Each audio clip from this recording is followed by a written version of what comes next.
Hello, everybody. My name is Francisco Bonmartini, and today I have the pleasure to have with me Raquel McGovern. Hello, Raquel. How are you?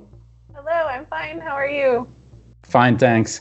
I'm calling you from Verona in the north of Italy, the city of love, and you are calling me from? Hollywood, California. All right. So the sunny California. Yes, the sun in California. Sunny and with also some fire sometimes. Yes, right now especially there's a lot of fire, so the air is very smoky. So sorry about this, because also in Italy the news about California and fires arrives, so it's really a bad situation. I hope all the best for the situation. Thank you. We are here because you are the creator of What's in My Bag format. That is a format that you have made for Amoeba. Mm-hmm. That is the right pronunciation? It's close. It's Amoeba. Amoeba, okay. Yes. Amoeba, that is one of the biggest world independent record store. Mm-hmm. And I follow the format from a while, since from 2 years about. And it's always interesting to discover the selection of the artists about their favorite music, their favorite CDs, vinyls, DVDs. Really a great idea. Thank you. So it's really a pleasure to have you here. And I want to ask you, what was your role before the creation of the format? Well, way back in the beginning, I was a cashier at Amoeba Music. I worked on the sales floor, ringing up people. Okay. And then I became a manager. And then around 2008, we were getting into the internet and going to launch an e-commerce business. And so I started working on the website and helping develop that. And along the same time, we had this idea that we wanted to do a video series talking to people who came into the store. And it just sort of grew organically out of that. Yeah. So you have the idea, but there is someone that trusts in it or not? It was not my idea. It was sort of a volunteer thing, like, all right, let's put this together. We are fortunate to be in Hollywood, where a lot of celebrities and artists and musicians come to the store. Yeah. And every time someone famous would come into the store, everyone would want to know what they bought. That was the most interesting thing. What did they buy? What are they listening to? So we took that idea and turned it into this video series. And if you watch our very first episode, which was back in 2008 with Weird Al Yankovic, we basically stopped him in the elevator area as he was exiting the store. He has his purchases and he's just about to walk out, and we stop him and we ask him if he'll be on camera. Okay. And conduct the interview right there. There are people passing by, and it's very impromptu. And it was just a natural progression of seeing people in the store and asking them what they are taking home that day. Okay, perfect. And how many people works for the format for every episode? About? Maybe, well, when we film it, it's 3 people. It's myself, it is 2 camera people, and a sound person. So 4 people, I guess. Okay. And then we have our camera people are also our editors. So one of them is typically editing the episode when it gets produced. So 4 people, and that's about it. It's a very small team. And how much time do you use to make an episode about? It depends on the amount of research that we do with an episode. Sometimes there's a lot of research that needs to be done. Someone will say something about whatever it is, an artist, about a style of music, a moment in musical history. And our editors will do a lot of research to try and add elements to the video. So whether it's music clips, music video clips, or pictures of the people that they're talking about, something like that. So it really varies. But to actually edit a video, it could be anywhere from 12 to 20 hours of editing time. Okay, so an hard work, but did you have results from the beginning? It was a little slow at the beginning. At the beginning, we also tried doing videos with our staff and with just average customers. Yeah. And those were not viewed as well. You know, once we started really getting people, more famous people, then the videos started picking up steam. And we had a couple of early videos that were very successful. And, you know, we're very fortunate because people generally like Amoeba and wanted to help us. So, for instance, we had Dave Grohl pretty early on, and he was just Christmas shopping in the store. Okay. And we stopped him and asked him if he wanted to do it, and he loves Amoeba and was supportive of it, and so he was one of our first bigger guests, and that was really great. And the more people who participated in it, and the more people saw the videos, then record labels wanted to book their artists to do the video, publicists wanted to book their artists wanted to be part of it, and it's just grown from there. It's a good circle. Yes. Yeah. It's a great promotional tool for everybody, right? The artist gets exposure. They get to talk about the music that they love. We get to show our record store to people who might never have heard of us, might never have been to Hollywood. It works out great for everybody.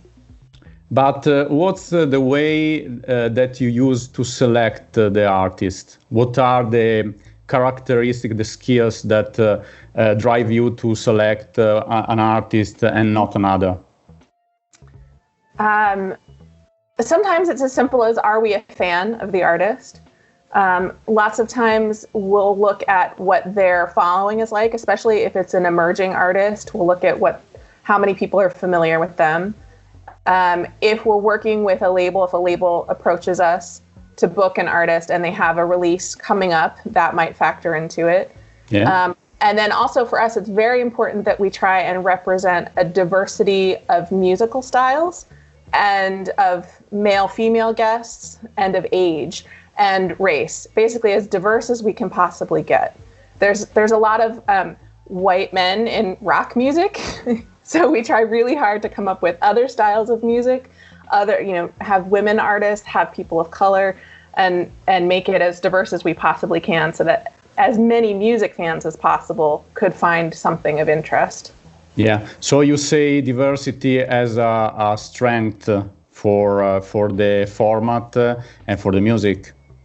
We try. We certainly try. We also know that there are videos that typically do very well for us. For instance, our metal videos, any metal band generally does incredibly well for us. The metal audience is very passionate. The actual artists are very knowledgeable, and they typically don't. Yes, there you go. From Italy. Yes, I love it. Wow, amazing. They have really diverse taste. They don't necessarily come in and just pick metal music. They're interested in all different kinds of music. So, we know generally that those episodes are going to be successful for us most of the time. Okay. But what were the selection from the artist that hits you more, and why? Did you remember some selection that let you think about? But wow, I didn't expect that kind of selection. What the artist was choosing? Yeah. There have been so many. A lot of the metal ones, you see the metal guys and they look kind of aggressive and they're big and they're angry on stage and loud, right? And then they come in and they're listening to classical music or hip hop or whatever it is. Yes. I have been more surprised by the metal artists than anyone else.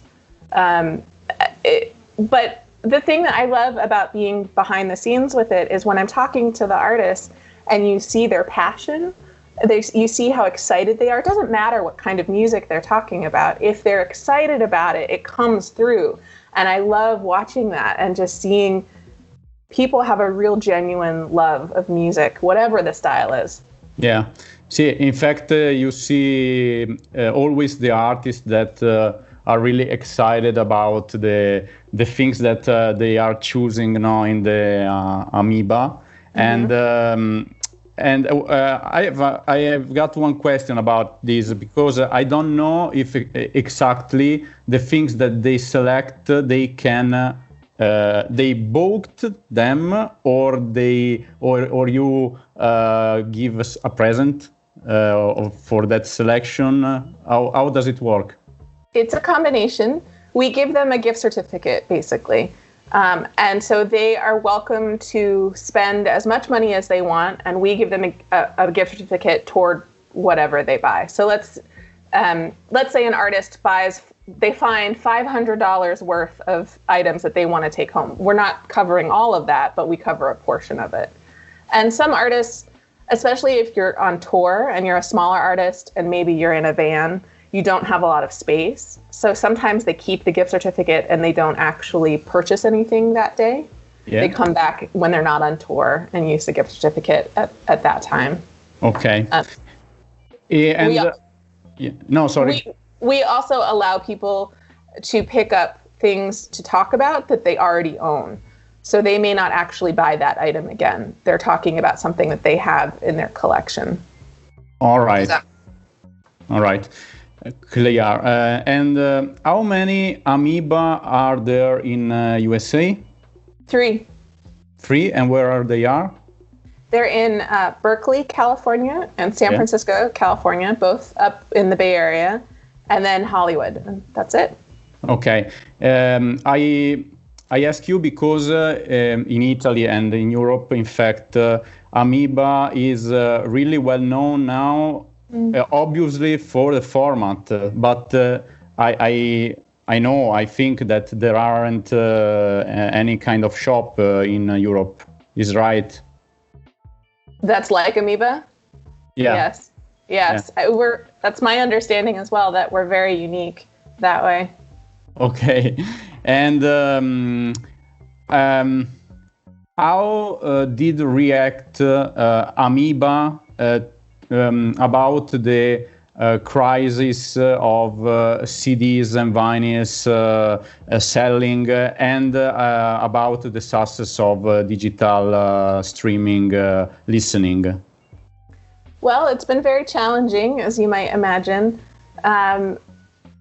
Somehow, vinyl became more popular over the years. As digital increased, so did vinyl. So while CD sales have shrunk recently, or in the last 10 years or so, vinyl sales have increased. So we have increased the number of records that we carry in the store.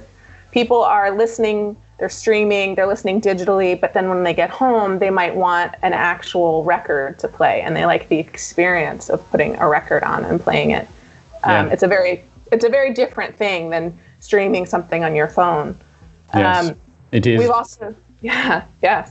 And we've also done things like we sell T-shirts that are very popular in the store, band T-shirts. It's hard to find band T-shirts in a lot of places.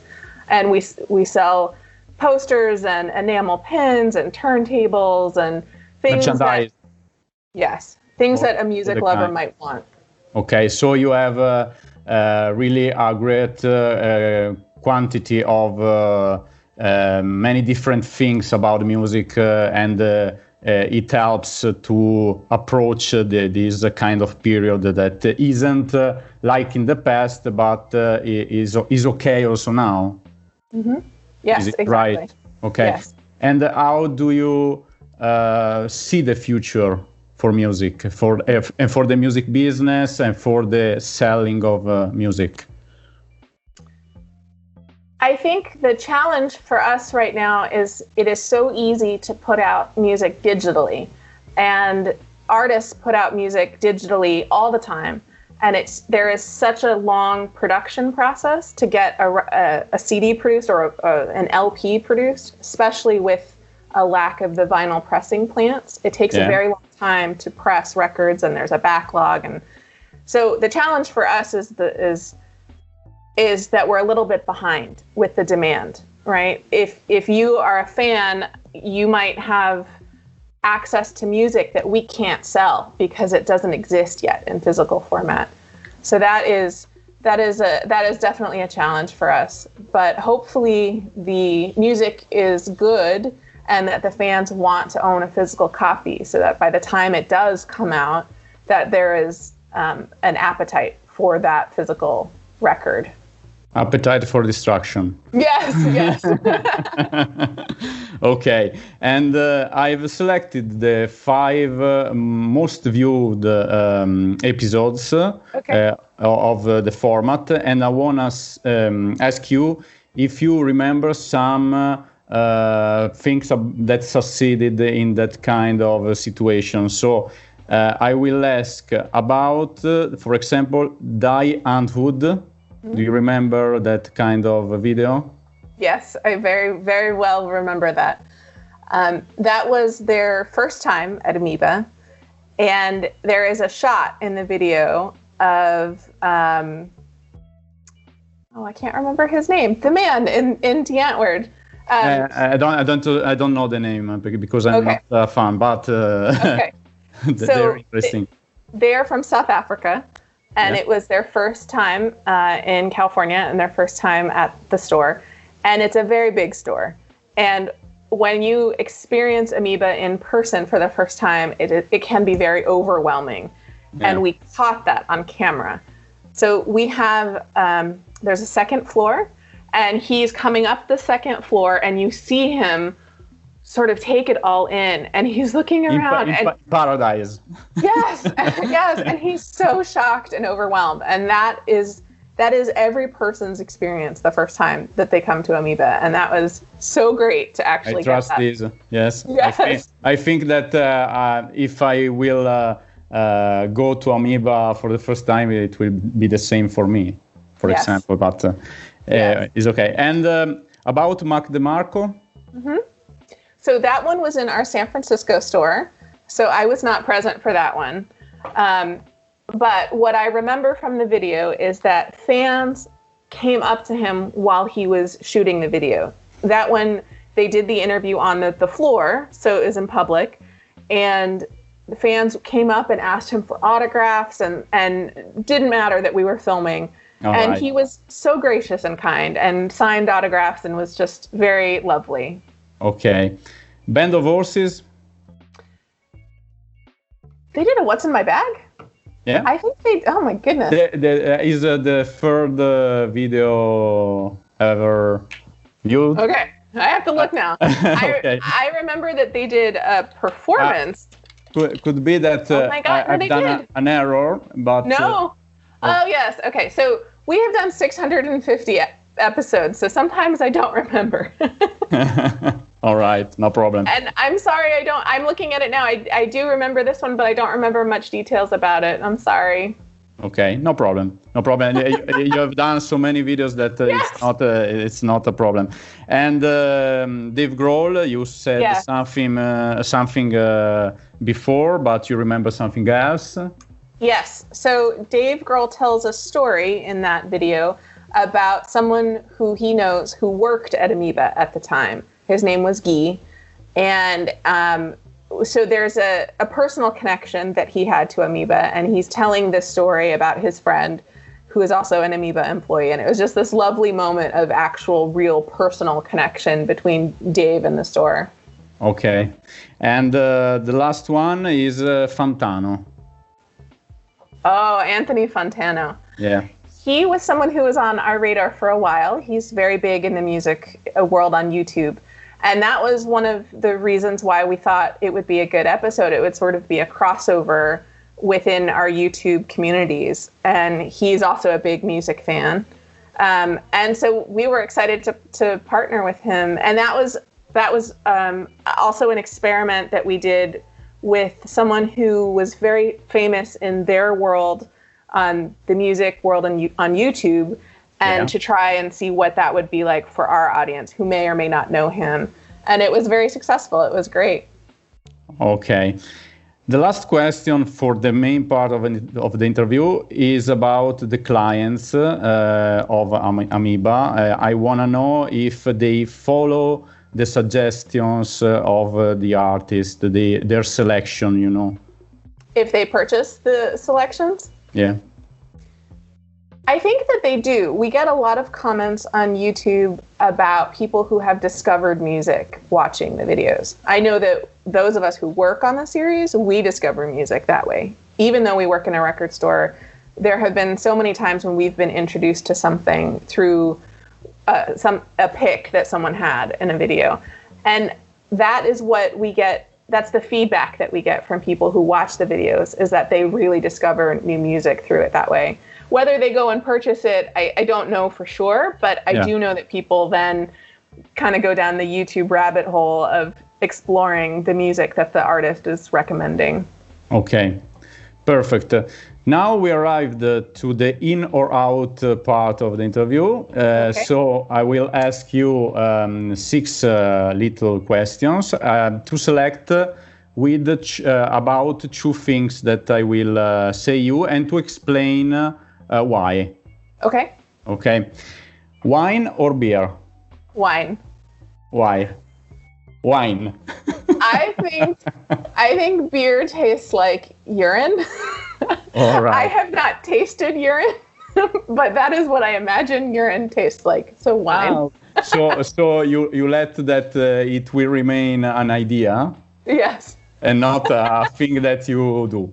No. Oh, all right. Beatles or Rolling Stone? Beatles. Why? Because I grew up with them, because my mother would sing Beatles songs to me, and I have a much more of a nostalgia to the Beatles than to the Rolling Stones. Okay. It is also my favorite band about this kind of fighting. CDs or vinyls? Oh, vinyl, for sure. Because you can drink some wine while you're listening too. Yeah. I have to admit, I own CDs, but I haven't played CDs in a very, very long time. But I play records. All right. Clear. Oasis or Blur? Oasis. Although I did hear about Noel Gallagher recently saying that he would not wear a mask, and that if he got the coronavirus, it was on him. And I that was disappointing. But musically, Oasis for sure. All right. About the digital streaming, Spotify or YouTube? YouTube, but I will be honest, I don't have a Spotify subscription because although it is convenient, I feel like I'm betraying my record store roots, basically. I feel like I need to support the record store. And the last one is Muse or System of a Down? Muse. Although, tie. Because System of... Okay. Muse for music, but Serge Tankian did a What's in My Bag. So I have... I appreciate System of a Down for that reason. Thank you very much, Raquel. It was really a pleasure to have you here. And for having me. I thank you also for What's in My Bag. Oh. I'm so glad that you like it. That's the amazing thing about this series, is that we get to meet people across the world because of it. I love it. Did you have also some other kind of comments about people around the world about What's in My Bag? Something special that you remember? I think it has been a really wonderful tool for a lot of different reasons. It's been the joy of my life to work on the series. I really love working on it. And I've made a fool of myself plenty of times asking stupid questions of artists, but I don't care, because what you get out of it is an answer that you might not expect, and then it really leads to a beautiful place. Yeah. And then people just get to experience music and their artists in an entirely different way. They're not answering the same 10 questions about the new movie that they're doing or the new album that they're producing. They're just talking about what they like. And it's a really, really cool thing to see. And it gets around the world. It's amazing. We're this little, not little, but somewhat little record store. And people, around the world get to. It is amazing, and I hope that you continue this kind of situation till the end of my days, so I can improve my visions about what's in my bag. And it was really a pleasure to have you here. Salute to all the fans of what's in my bag. Yes, absolutely. Thank you to everybody who watches it. It's wonderful. And thank you for watching. Thanks. Bye. Bye.